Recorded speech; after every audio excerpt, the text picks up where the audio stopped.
ಬೆಂಗಳೂರಿನಲ್ಲಿ big boss ಮಾಜಿ ಸ್ಪರ್ಧಿ ಹಾಗೂ ಚಿತ್ರನಟಿಗೆ ಲೈಂಗಿಕ ಕಿರುಕುಳ ನೀಡಿದ ಹಲ್ಲೆ ನಡೆಸಿದ ಆರೋಪ ಪ್ರಕರಣ ಮತ್ತೊಂದು ತಿರುವನ್ನ ಪಡೆದಿದೆ. ಪೊಲೀಸರ ವಿಚಾರಣೆ ವೇಳೆ ಹೇಳಿಕೆಯನ್ನ ದಾಖಲಿಸಿರುವ ಆರೋಪಿ ಅರವಿಂದ ರೆಡ್ಡಿ ನಟಿ ಜೊತೆಗಿನ ಒಡನಾಟದ ಬಗ್ಗೆ ಬಿಚ್ಚಿಟ್ಟಿದ್ದಾನೆ ಎನ್ನಲಾಗಿದೆ. ಅರವಿಂದ ರೆಡ್ಡಿಗೆ ಸಿಕ್ಕಿದ ಒಂದು ಟಿಕೆಟ್ನಿಂದ ಎಲ್ಲವೂ ಉಲ್ಟಾ ಆಯಿತು ಎನ್ನಲಾಗಿದೆ. 4 ವರ್ಷದ ಹಿಂದೆ ಅರವಿಂದ ರೆಡ್ಡಿಗೆ ನಟಿ ಪರಿಚಯ ಆಗಿತ್ತು. 2 ವರ್ಷದ ಹಿಂದೆ ಅರವಿಂದ ರೆಡ್ಡಿ ತಂದೆ ತೀರಿಕೊಂಡಿದ್ರು. ತಂದೆ ಸಾವಿನಿಂದ ಮಾನಸಿಕವಾಗಿ ಕುಗ್ಗಿದ್ದ ಆರೋಪಿ ಅರವಿಂದ ರೆಡ್ಡಿಗೆ ನಟಿ ಧೈರ್ಯ ತುಂಬಿದ್ರು. ಇದೇ ಕಾರಣಕ್ಕೆ ಈಕೆ ಜೀವನದಲ್ಲಿ ಇದ್ರೆ ಚಂದ ಅಂತ ಆರೋಪಿ ಅಂದ್ಕೊಂಡಿದ್ದ. ಆದ್ರೆ ಕೆಳ ತಿಂಗಳಿನಿಂದ ಇಬ್ಬರ ನಡುವಿನ ಸಂಬಂಧದಲ್ಲಿ ಬಿರುಕು ಏರ್ಪಟ್ಟಿದೆ. ಒಂದು ಟಿಕೆಟ್ ಪ್ರಯಾಣದಿಂದ ನಟಿ ಆರೋಪಿ ನಡುವೆ ಬಿರುಕಾಗಿದೆ. ಟಿಕೆಟ್ ಬಗ್ಗೆ ನಟಿ ಬಳಿ ಅರವಿಂದ್ ವಿಚಾರಿಸಿದ್ದ. ಇದನ್ನ ಪ್ರಶ್ನೆ ಮಾಡಿದ್ದಕ್ಕೆ ಸರಿಯಾಗಿ ಉತ್ತರವನ್ನ ನೀಡಿಲ್ಲ ಅಂತ ಅರವಿಂದ್ ಆರೋಪಿಸಿದ್ದಾನೆ. ಫೋನ್ ರಿಸೀವ್ ಮಾಡಲು ಹಿಂದೇಟು ಹಾಕ್ತಿದ್ದು, ಇದೇ ಕಾರಣಕ್ಕೆ ಪದೇ ಪದೇ ನಟಿಯನ್ನ ಕಾಡಲು ಅರವಿಂದ್ ಶುರು ಮಾಡಿದ್ದ ಎನ್ನಲಾಗಿದೆ. ಇದೀಗ ಅರವಿಂದ್ ವೆಂಕಟೇಶ್ ರೆಡ್ಡಿ ಕಿರುಕುಳ ನೀಡುತ್ತಿರುವುದಾಗಿ ನಟಿ ದೂರನ್ನ ನೀಡಿದ್ದಾರೆ. ಇನ್ನು ಪೊಲೀಸರ ಎದುರು ಹೇಳಿಕೆಯನ್ನ ನೀಡಿರುವ ಆರೋಪಿ ಅರವಿಂದ್ ಈಕೆಗೆ ಕೋಟಿ ಮೌಲ್ಯದ ಕಾರು, ಸೈಟ್, ಚಿನ್ನಾಭರಣವನ್ನ ಕೊಡಿಸಿದ್ದೇನೆ, 4 ರಿಂದ 5 ಕೋಟಿ ಹಣವನ್ನ ಖರ್ಚು ಮಾಡಿದ್ದೇನೆ ಎಂದಿದ್ದಾನೆ. ನಟಿಗೆ ಉದ್ಯಮಿ ಲೈಂಗಿಕ ಕಿರುಕುಳ ನೀಡಿದ ಆರೋಪ ಪ್ರಕರಣದ ಬಗ್ಗೆ ಸಂತ್ರಸ್ತ ನಟಿ ಪ್ರತಿಕ್ರಿಯಿಸಿದ್ದಾರೆ. ಉದ್ಯಮಿ ಅರವಿಂದ್ ಆರೋಪಕ್ಕೆ ತಿರುಗೇಟು ನೀಡಿದ ನಟಿ, ನನಗಾಗಿ ಕೋಟಿ ಕೋಟಿ ಖರ್ಚು ಮಾಡಿದ್ದೇನೆ ಅಂತಾರೆ. ಮನೆ, ಕಾರು ಕೊಡಿಸಿದ್ದೇನೆ ಅಂತ ಹೇಳ್ತಿದ್ದಾರೆ. ಆದರೆ ನನ್ನ ಬಳಿ ಯಾವುದೇ ಕಾರು, ಸ್ವಂತ ಮನೆ ಕೂಡ ಇಲ್ಲ. ನಾನಾಗಿ ಯಾವತ್ತೂ ಅವರಿಗೆ ಅದು ಬೇಕು ಇದು ಬೇಕು ಅಂದಿಲ್ಲ. ನನ್ನ ಸಂಪಾದನೆಯಲ್ಲಿ ಅವರಿಗೆ ಏನು ಕೊಡಬೇಕೋ ಕೊಟ್ಟಿದ್ದೀನಿ ಅಂತ ನಟಿ ಹೇಳಿದ್ದಾರೆ. ಹೇಳ್ಕೊಂಡು ನಡಿಬೇಕಾದ್ರೆ ಆಬ್ವಿಯಸ್ಲಿ ನಮ್ಮ ಅಪ್ಪ ಅಮ್ಮನಿಗೆ ನಮ್ಗೆ ಡ್ಯಾಮೇಜ್ ಆಗೋದಲ್ಲದೆ ನಮ್ಮ ಫ್ಯಾಮಿಲಿಗೂ ಕೂಡ ಡ್ಯಾಮೇಜ್ ಆಗುತ್ತೆ. ಏನೋ ಗಿಫ್ಟ್ ಕೊಟ್ಟಿದ್ದಕ್ಕೆ ಅಥವಾ ಏನೋ ಖರ್ಚು ಮಾಡಿದ್ದಕ್ಕೆ ಇವತ್ತು ನಮ್ಮ ಅಪ್ಪ ಅಮ್ಮನ ಮನೇನೂ ಇವರೇ ನೋಡ್ಕೊಂಡಿದ್ದಾರೆ ಅಥವಾ ಖರ್ಚು ಮಾಡಿದ್ದಾರೆ ಅಂತ ಸ್ಟೇಟ್ಮೆಂಟ್ ಪಾಸ್ ಮಾಡೋದು ಇಸ್ ರಿಯಲಿ ಬ್ಯಾಡ್. ಆ್ಯಂಡ್ ಈ ರಿಲೇಷನ್ಶಿಪ್ ಎಂಡ್ ಆದಾಗ ಅವ್ರು ಕೊಟ್ಟಿರೋ ಗಿಫ್ಟ್ಗಳನ್ನ ಆ ಟೈಮಲ್ಲಿ ನನ್ನ ಹತ್ರ ಏನೇನಿತ್ತು ಅದನ್ನೆಲ್ಲ ಅವ್ರಿಗೆ ವಾಪಸ್ ಕೊಟ್ಟಿದ್ದೀನಿ ಸರ್. ನಾನು ಏನು ಇಟ್ಕೊಂಡಿಲ್ಲ, ನನ್ನ ಜೀವನ ನಾನು ನೋಡ್ಕೊತಾ ಇದ್ದೀನಿ. 2 ವರ್ಷದ ಹಿಂದೆ ಸರ್. ಆ್ಯಂಡ್ ಆಲ್ಮೋಸ್ಟ್ ನಾನು ಇದನ್ನೆಲ್ಲ ರಿಲೇಷನ್ಶಿಪ್ನೆಲ್ಲ ಬ್ರೇಕ್ ಮಾಡಿ 1 year ಆಗಿತ್ತು. ಆ್ಯಂಡ್ ಇವಾಗ ನಾನು FIR ಫೈಲ್ ಮಾಡಿದ್ದು ರೀಸನ್ ಏನು ಅಂದರೆ ಮತ್ತೆ ಲಾಸ್ಟ್ 1.5 month ಬ್ಯಾಕಿಂದ ನನಗೆ ಹರಾಸ್ಮೆಂಟ್ಗಳು ಶುರು ಆಗಿದ್ದು. ಏನೇನೋ ಕೆಟ್ಟ ಲೆಟರ್ಸ್ಗಳು ಬರೋದು. ಇನ್ನು ನಾವು ಲಿವಿಂಗ್ ರಿಲೇಷನ್ಶಿಪ್ನಲ್ಲಿ ಇರಲಿಲ್ಲ. ನಾನು ಬ್ರೇಕಪ್ ಮಾಡಿಕೊಳ್ಳುವ ಸಮಯದಲ್ಲೂ ಬೇರೆಯವರ ಜೊತೆ ಇದ್ದೀನಿ ಅಂತ ಹೇಳ್ತಾ ಇದ್ರು. ಫ್ರೆಂಡ್ ಹೆಸರು ಹಾಳು ಮಾಡೋ ಕೆಲಸ ಮಾಡಿದ್ರು ಅಂತ ನಟಿ ದೂರಿದ್ದಾರೆ. ಮೈಸೂರಿನ ಪ್ರತಿಷ್ಠಿತ ಕಾಲೇಜಿನ ಎಂಜಿನಿಯರಿಂಗ್ ವಿದ್ಯಾರ್ಥಿನಿಗೆ ಲೈಂಗಿಕ ಕಿರುಕುಳ ನೀಡಿದ ಆರೋಪ ಕೇಳಿಬಂದಿದೆ. ಮೈಸೂರಿನ ಪ್ರತಿಷ್ಠಿತ ಕಾಲೇಜಿನ ವಿದ್ಯಾರ್ಥಿನಿಯಿಂದ ದೂರನ್ನ ಆಧರಿಸಿ ಉಪನ್ಯಾಸಕ ಭರತ್ ಭಾರ್ಗವ ವಿರುದ್ಧ FIR ದಾಖಲಿಸಲಾಗಿದೆ. ಮೈಸೂರಿನ ಜಯಲಕ್ಷ್ಮೀಪುರಂ ಪೊಲೀಸ್ ಠಾಣೆಯಲ್ಲಿ ಪ್ರಕರಣ ದಾಖಲಾಗಿದ್ದು, BNS ಸೆಕ್ಷನ್ 126/2, 75/2, 351/2 ಅಡಿಯಲ್ಲಿ FIR ದಾಖಲಾಗಿದೆ. ನಿನಗೆ ಹೆಚ್ಚು ಮಾರ್ಕ್ಸ್ ಕೊಡ್ತೇನೆ, ಒಳ್ಳೆ ಕೆಲಸ ಕೊಡ್ತೇನೆ ಅಂತ ಉಪನ್ಯಾಸಕ ಆಮಿಷವೊಡ್ಡಿದ್ದ. ಹೊರಗಡೆ ಪಬ್ಗೆ ಹೋಗಿ ಮಜಾ ಮಾಡೋಣ ಬಾ ಅಂತ ಕಿರುಕುಳವನ್ನ ನೀಡ್ತಾ ಇದ್ದ. ಈ ಸಂಬಂಧ ಮಹಿಳಾ ಉಪನ್ಯಾಸಕರಿಗೆ ದೂರು ನೀಡಿದ್ದೆ ಅಂತ ವಿದ್ಯಾರ್ಥಿನಿ ದೂರಿನಲ್ಲಿ ಉಲ್ಲೇಖಿಸಿದ್ದಾರೆ. ಇನ್ನು ದೂರು ನೀಡಿದ್ದಕ್ಕೆ ಉಪನ್ಯಾಸಕ ಕರೆ ಮಾಡಿ ಬೆದರಿಕೆ ಹಾಕಿದ ಆರೋಪ ಮಾಡಿದ್ದಾರೆ. ತಾನು ಹೇಳಿದಂತೆ ಕೇಳದೇ ಇದ್ರೆ ಫೇಲ್ ಮಾಡುವುದಾಗಿ ಬೆದರಿಕೆ ಹಾಕಿರುವ ಆರೋಪವನ್ನು ಉಪನ್ಯಾಸಕನ ವಿರುದ್ಧ ಮಾಡಲಾಗಿದೆ. ಆರೋಪಿ ವಿರುದ್ಧ ಕಾನೂನು ಕ್ರಮ ಕೈಗೊಳ್ಳುವಂತೆ ವಿದ್ಯಾರ್ಥಿನಿ ಮನವಿ ಮಾಡಿದ್ದಾರೆ. ಅಪ್ರಾಪ್ತೆ ಮೇಲೆ ಮನೆ ಮಾಲೀಕನೇ ಅತ್ಯಾಚಾರವೆಸಗಿದ ಆರೋಪ ಕೇಳಿಬಂದಿದೆ. ಬೆಂಗಳೂರು ಗ್ರಾಮಾಂತರದ ದೇವನಹಳ್ಳಿ ತಾಲೂಕಿನ ವಿಜಯಪುರದಲ್ಲಿ ಅಪ್ರಾಪ್ತ ಮೇಲೆ ಮನೆ ಮಾಲೀಕ ಅತ್ಯಾಚಾರ ಎಸಗಿದ ಆರೋಪ ಮಾಡಲಾಗಿದೆ. ಅತ್ಯಾಚಾರಕ್ಕಾಗಿ ಮಾಲೀಕನಿಗೆ ಬಾಡಿಗೆ ಮನೆ ಮಹಿಳೆಯೇ ಸಾಥ್ ನೀಡಿದ ಆರೋಪವೂ ಮಾಡಲಾಗಿದೆ. ಪೋಷಕರು ಬಾಲಕಿಯನ್ನ ಪಕ್ಕದ ಮನೆ ಮಹಿಳೆ ಬಳಿ ಬಿಟ್ಟು ಹೋಗಿದ್ರು. ಈ ವೇಳೆ ಮನೆ ಮಾಲೀಕನನ್ನ ಕರೆಸಿದ ಮಹಿಳೆ ಅಪ್ರಾಪ್ತೆ ಮೇಲೆ ಅತ್ಯಾಚಾರಕ್ಕೆ ಸಾಥ್ ನೀಡಿದ್ದಾಳೆ ಎನ್ನಲಾಗಿದೆ. ಸಂತ್ರಸ್ತ ಬಾಲಕಿಯನ್ನ ಆಸ್ಪತ್ರೆಗೆ ಕರೆದುಕೊಂಡು ಹೋದಾಗ ಈ ಪ್ರಕರಣ ಬೆಳಕಿಗೆ ಬಂದಿದ್ದು, ಫೋಕ್ಸೋ ಕೇಸ್ ದಾಖಲಿಸಿದ ಪೊಲೀಸರು ಆರೋಪಿಗಳನ್ನು ಬಂಧಿಸಿದ್ದಾರೆ. ಚಂದ್ರಶೇಖರ್ ಮಂಜೂರಾರನ್ನ ಬಂಧಿಸಲಾಗಿದೆ. ನಾಯಿಯನ್ನ ಮುದ್ದು ಮಾಡುವಂತೆ ಬಂದು ಯುವತಿಯನ್ನ ಅಶ್ಲೀಲವಾಗಿ ಮುಟ್ಟೋಕೆ ಮುಂದಾದ ಐನಾತಿ ವಿರುದ್ಧ FIR ದಾಖಲಾಗಿದೆ.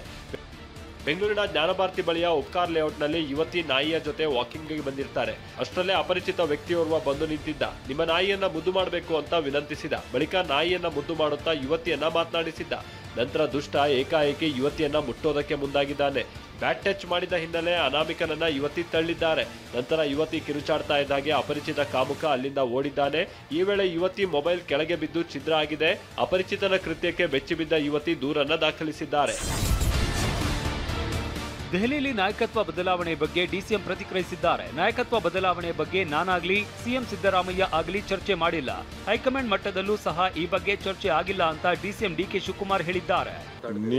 ನೀವುಗಳು ಚರ್ಚೆ ಮಾಡ್ತಾ ಇದ್ದೀರಿ ಹೊರತು ನನ್ನಲ್ಲಿ ಸಿದ್ದರಾಮಯ್ಯನವರಲ್ಲಿ ಹೈಕಮಾಂಡಲ್ಲಿ ಎಲ್ಲೂ ಚರ್ಚೆ ಇಲ್ಲ. ನನ್ನಲ್ಲಿ ಸಿದ್ದರಾಮಯ್ಯನವರಲ್ಲಿ ಹೈಕಮಾಂಡಲ್ಲಿ ಎಲ್ಲೂ ಚರ್ಚೆ ಇಲ್ಲ. ಇನ್ನು ದೆಹಲಿಯ ರಾಜಾಜಿ ಮಾರ್ಗದಲ್ಲಿ ಇರುವ ಎಐಸಿಸಿ ಅಧ್ಯಕ್ಷ ಮಲ್ಲಿಕಾರ್ಜುನ ಖರ್ಗೆ ನಿವಾಸಕ್ಕೆ ಡಿಕೆ ಬ್ರದರ್ಸ್ ಭೇಟಿ ನೀಡಿದ್ದಾರೆ.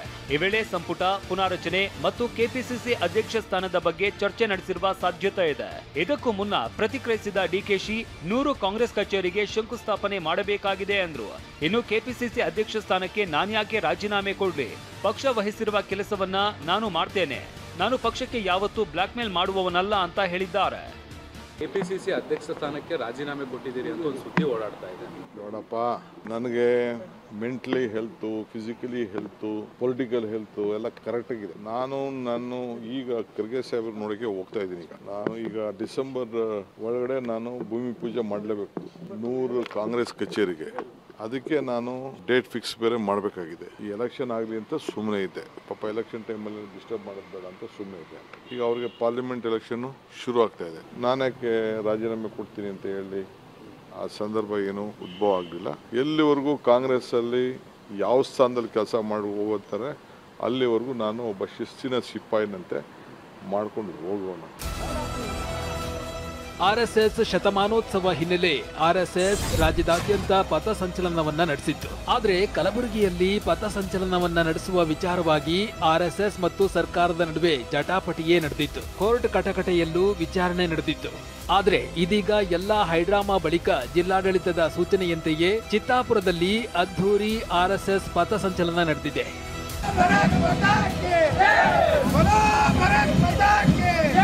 ಚಿತ್ತಾಪುರದ ಬಜಾಜ್ ಕಲ್ಯಾಣ ಮಂಟಪದಿಂದ ಸಾಗಿದ ಪಥಸಂಚಲನ ಪ್ರಮುಖ ರಸ್ತೆಗಳಲ್ಲಿ ಸಾಗಿತ್ತು. ಸುಮಾರು 1.5 ಕಿಲೋಮೀಟರ್ ವರೆಗೆ ಅದ್ಧೂರಿ ಮೆರವಣಿಗೆ ನಡೆದಿದೆ. ಜಿಲ್ಲಾಡಳಿತದ ಷರತ್ತುಬದ್ಧ ನಿಯಮದಂತೆಯೇ ಪಟ್ಟಿಯಲ್ಲಿ ಹೆಸರು ಇದ್ದವರಿಗಷ್ಟೇ ಭಾಗಿಯಾಗಲು ಅವಕಾಶವನ್ನ ನೀಡಲಾಗಿದೆ. ಯಾವುದೇ ಅಹಿತಕರ ಘಟನೆ ನಡೆಯದಂತೆ ಚಿತ್ತಾಪುರದಲ್ಲಿ ಕಟ್ಟೆಚ್ಚರ ವಹಿಸಲಾಗಿತ್ತು. ರಸ್ತೆಯ ಎರಡೂ ಬದಿಯಲ್ಲಿ ನಿಂತು ಮಹಿಳೆಯರಿಂದ ಗಣವೇಷಧಾರಿಗಳ ಮೇಲೆ ಪುಷ್ಪಾರ್ಚನೆ ನಡೆಯಿತು. ಉಗ್ರ ಉಮರ್ಗೆ ಭಾರಿ ಪ್ರಮಾಣದಲ್ಲಿ ಹಣ ವರ್ಗಾವಣೆ ಆಗಿರುವ ಬಗ್ಗೆನೂ ಸ್ಫೋಟಕ ಮಾಹಿತಿ ಸಿಕ್ಕಿದೆ. ಹವಾಲಾ ಮೂಲಕ ವೈದ್ಯ ಉಮರ್ 20 ಲಕ್ಷ ರೂಪಾಯಿ ಹಣ ಪಡೆದಿದ್ದಾನೆ. ಅಷ್ಟೇ ಅಲ್ಲ, ಹರಿಯಾಣದ ನುಹ್ನಾ ಮಾರುಕಟ್ಟೆಯಲ್ಲಿ ನಗದು ರೂಪದಲ್ಲಿ ಹಣ ಪಾವತಿಸಿ ಭಾರಿ ಪ್ರಮಾಣದಲ್ಲಿ ರಸಗೊಬ್ಬರ ಖರೀದಿಸಿದ್ದ. ಅದನ್ನ ಬಳಸಿನೇ ಸ್ಫೋಟಕ ತಯಾರು ಮಾಡಿದ್ದಾನೆ ಅನ್ನೋ ಬಗ್ಗೆನೂ ಅಧಿಕಾರಿಗಳು ಪತ್ತೆ ಹಚ್ಚಿದ್ದಾರೆ. ಬಾಂಬ್ ಎಕ್ಸ್ಪರ್ಟ್ ಆಗಿದ್ದ ಉಮರ್ ಪೆಟ್ರೋಲ್ ಹಾಗೂ ಟ್ರಾನ್ಸ್ಫಾರ್ಮರ್ ಆಯಿಲ್ನೊಂದಿಗೆ ಬೆರೆಸಿದ ಅಮೋನಿಯಂ ನೈಟ್ರೇಟ್ ಬಳಸಿ ಪ್ರಬಲವಾದ ಸ್ಫೋಟಕ ತಯಾರು ಮಾಡಿದ್ದ. ಕಾರಿನಲ್ಲಿ ಟೈಮಿಂಗ್ಸ್ ಸೆಟ್ ಮಾಡಿದ್ದ ಅನ್ನೋದು ಬಯಲಾಗಿದೆ. ನಿತೀಶ್ ಕುಮಾರ್ ನೇತೃತ್ವದ ಸರ್ಕಾರ ಬಿಹಾರ ಚುನಾವಣೆಗಾಗಿ ವಿಶ್ವ ಬ್ಯಾಂಕ್ನ 14,000 ಕೋಟಿ ಹಣವನ್ನ ದುರುಪಯೋಗ ಪಡಿಸಿಕೊಂಡಿದೆ. ವಿಶ್ವ ಬ್ಯಾಂಕ್ನ ಹಣವನ್ನೇ ತಲಾ 10,000ದಂತೆ ಬಿಹಾರದ ಮಹಿಳೆಯರಿಗೆ ಹಂಚಿದೆ. ವಿಧಾನಸಭಾ ಚುನಾವಣೆ ಗೆಲ್ಲಲು ಈ ಅನೈತಿಕ ಪ್ರಯತ್ನ ನಡೆಸಲಾಗಿದೆ ಅಂತ ಪ್ರಶಾಂತ್ ಕಿಶೋರ್ ನೇತೃತ್ವದ ಜನ್ ಸುರಾಜ್ ಪಾರ್ಟಿ ಗಂಭೀರ ಆರೋಪ ಮಾಡಿದೆ. ನಿತೀಶ್ ಕುಮಾರ್ ಸರ್ಕಾರ ಬಿಹಾರ ಚುನಾವಣೆಗೂ ಮುನ್ನ 1,25,00,000 ಮಹಿಳೆಯರಿಗೆ ತಲಾ 10,000 ಹಣವನ್ನ ಟ್ರಾನ್ಸ್ಫರ್ ಮಾಡಿತ್ತು. ಮುಖ್ಯಮಂತ್ರಿ ಮಹಿಳಾ ರೋಜ್ಗಾರ್ ಯೋಜನೆಯಡಿ ಈ ಹಣವನ್ನ ಮಹಿಳೆಯರ ಖಾತೆಗಳಿಗೆ ಟ್ರಾನ್ಸ್ಫರ್ ಮಾಡಲಾಗಿತ್ತು. ಬಿಹಾರದಲ್ಲಿ ಎನ್ಡಿಎ ಮತ್ತೆ ಅಧಿಕಾರಕ್ಕೆ ಬರುವಲ್ಲಿ ಮಹಿಳೆಯರಿಗೆ 10,000 ಹಣ ರವಾನಿಸುವ ನಡೆ ನಿರ್ಣಾಯಕ ಪಾತ್ರ ವಹಿಸಿದೆ ಅಂತ ಹಲವು ವಿಶ್ಲೇಷಕರು ಅಭಿಪ್ರಾಯಪಟ್ಟಿದ್ದಾರೆ. ಇದೀಗ ಅಭಿವೃದ್ಧಿಗಾಗಿ ಮೀಸಲಿಟ್ಟ ವಿಶ್ವ ಬ್ಯಾಂಕ್ನ ಹಣವನ್ನೇ ಸರ್ಕಾರ ದುರುಪಯೋಗ ಪಡಿಸಿಕೊಂಡಿದೆ ಅಂತ ಜನ್ ಸುರಾಜ್ ಪಾರ್ಟಿ ಆರೋಪಿಸಿದೆ. ಬಿಹಾರದಲ್ಲಿ ಎನ್ಡಿಎ ಭಾರೀ ಬಹುಮತ ಗಳಿಸಿ ಗೆದ್ದ ಬಳಿಕ ಇದೀಗ ಸರ್ಕಾರ ರಚನೆ ಕಸರತ್ತು ನಡೀತಾ ಇದೆ. ಮುಂದಿನ 3-4 ದಿನಗಳಲ್ಲಿ ಬಿಹಾರದಲ್ಲಿ ಹೊಸ ಸರ್ಕಾರ ರಚನೆಯಾಗುವ ಸಾಧ್ಯತೆ ಇದೆ. ನವೆಂಬರ್ 19 ಅಥವಾ 20ರಂದು ಸಿಎಂ ಪ್ರಮಾಣ ವಚನ ಕಾರ್ಯಕ್ರಮ ನಡೆಯುವ ಸಾಧ್ಯತೆ ಇದೆ. ಮುಖ್ಯಮಂತ್ರಿ ಪ್ರಮಾಣ ವಚನ ಕಾರ್ಯಕ್ರಮ ಪ್ರಧಾನಮಂತ್ರಿ ನರೇಂದ್ರ ಮೋದಿ, ಕೇಂದ್ರ ಗೃಹ ಸಚಿವ ಅಮಿತ್ ಶಾ, ಜೆಪಿ ನಡ್ಡಾ, ಕೇಂದ್ರದ ಮಂತ್ರಿಗಳು, ಬಿಜೆಪಿ ಆಡಳಿತದ ರಾಜ್ಯಗಳ ಸಿಎಂಗಳ ಉಪಸ್ಥಿತಿಯಲ್ಲಿ ನಡೆಯಲಿದೆ. ಬಿಹಾರ ಮುಖ್ಯಮಂತ್ರಿಯಾಗಿ ನಿತೀಶ್ ಕುಮಾರ್ ಅವರೇ ಪ್ರಮಾಣ ವಚನ ಸ್ವೀಕರಿಸುವ ಸಾಧ್ಯತೆ ಹೆಚ್ಚಿದೆ. ಇನ್ನು ಅತಿದೊಡ್ಡ ಪಕ್ಷವಾಗಿ ಹೊರಹೊಮ್ಮಿರುವಂತಹ ಬಿಜೆಪಿ 14ರಿಂದ 16 ಜನರಿಗೆ ಮಂತ್ರಿ ಪಟ್ಟ ಸಿಗಲಿದೆ. ಜೆಡಿಯು ಪಕ್ಷದ 13ರಿಂದ 14 ಜನರಿಗೆ ಮತ್ತು ಚಿರಾಗ್ ಪಾಸ್ವಾನ್ ನೇತೃತ್ವದ ಎಲ್ಜೆಪಿ ಪಕ್ಷದ 3 ಮಂತ್ರಿ ಪಟ್ಟ ಸಿಗುವ ಸಾಧ್ಯತೆ ಹೆಚ್ಚಿದೆ. ಬಿಹಾರ ಚುನಾವಣೆಯಲ್ಲಿ ಸೋತ ಬೆನ್ನಲ್ಲೇ ಲಾಲು ಪ್ರಸಾದ್ ಯಾದವ್ ಕುಟುಂಬದಲ್ಲಿ ಬಿರುಗಾಳಿ ಎದ್ದಿದೆ. ಚಪ್ಪಲಿಯಿಂದ ಹೊಡೆದಿದ್ದಾರೆ ಅಂತ ಲಾಲು 2ನೇ ಪುತ್ರಿ ರೋಹಿಣಿ ಗಂಭೀರ ಆರೋಪ ಮಾಡಿದ್ದಾರೆ. ನಿನ್ನೆ ಒಬ್ಬಳು ಮಗಳು, ಸಹೋದರಿ, ವಿವಾಹಿತ ಮಹಿಳೆ ತಾಯಿಯನ್ನ ಅವಮಾನಿಸಲಾಯಿತು, ಅವಾಚ್ಯವಾಗಿ ನಿಂದಿಸಲಾಯಿತು. ನನಗೆ ಹೊಡೆಯಲು ಚಪ್ಪಲಿಗಳನ್ನು ಎತ್ತಿಕೊಂಡಿದ್ದರು. ನಾನು ನನ್ನ ಸ್ವಾಭಿಮಾನದ ವಿಚಾರದಲ್ಲಿ ರಾಜಿ ಮಾಡಿಕೊಳ್ಳಲಿಲ್ಲ, ಸತ್ಯವನ್ನ ಬಿಟ್ಟುಕೊಡ್ಲಿಲ್ಲ. ಇದರಿಂದಾಗಿಯೇ ನಾನು ಅವಮಾನವನ್ನ ಎದುರಿಸಬೇಕಾಯಿತು. ನಿನ್ನೆ ಒಬ್ಬ ಮಗಳು ತನ್ನ ಅಳುವ ಹೆತ್ತವರನ್ನ ಮತ್ತು ಸಹೋದರಿಯರನ್ನ ಅಸಹಾಯಕತೆಯಿಂದ ಬಿಟ್ಟು ಬರಬೇಕಾಯಿತು. ನಾನು ನನ್ನ ತಾಯಿಯ ಮನೆಯನ್ನ ತೊರೆಯಬೇಕಾಯಿತು. ನನ್ನನ್ನು ಅನಾಥಳನ್ನಾಗಿ ಮಾಡಲಾಯಿತು. ನೀವೆಲ್ಲರೂ ನನ್ನ ಮಾರ್ಗವನ್ನ ಎಂದಿಗೂ ಅನುಸರಿಸಬೇಡಿ. ರೋಹಿಣಿಯಂಥ ಮಗಳು ಅಥವಾ ಸಹೋದರಿ ಯಾವುದೇ ಮನೆಯಲ್ಲಿ ಹುಟ್ಟದಿರಲಿ. ತಂದೆಗೆ ಕಿಡ್ನಿ ದಾನ ಮಾಡಿದ್ದ ಬಗ್ಗೆಯೂ ಉಲ್ಲೇಖಿಸಿರುವ ರೋಹಿಣಿ ಆಚಾರ್ಯ, ನಾನು ನನ್ನ ಗಂಡ ಮಕ್ಕಳ ಬಗ್ಗೆ ಗಮನ ಹರಿಸುವ ಬದಲು ತಂದೆಗೆ ಕಿಡ್ನಿ ದಾನ ಮಾಡಿ ತಪ್ಪು ಮಾಡಿದೆ ಎಂದಿದ್ದಾರೆ.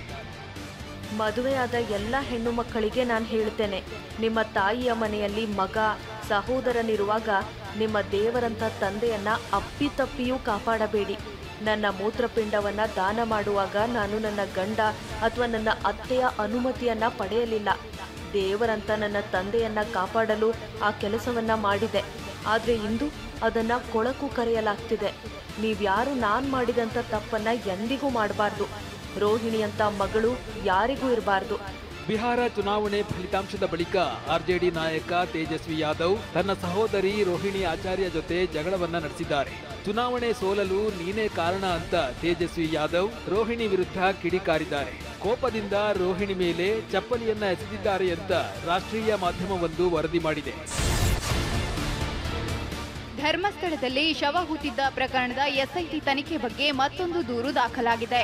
ಸೌಜನ್ಯ ಪರ ಹೋರಾಟಗಾರ ಟಿ ಜಯಂತ್ ಎಸ್ಐಟಿ ಅಧಿಕಾರಿಗಳ ವಿರುದ್ಧ ದೂರು ದಾಖಲಿಸಿದ್ದಾರೆ. ವಿಚಾರಣೆ ವೇಳೆ ದೈಹಿಕ ಹಲ್ಲೆ, ಪ್ರಾಣ ಬೆದರಿಕೆ ಹಾಗೂ ಸುಳ್ಳು ಸಾಕ್ಷಿ ಹೇಳುವಂತೆ ಒತ್ತಾಯಿಸಿದ್ದಾರೆಂದು ಆರೋಪಿಸಿದ್ದಾರೆ.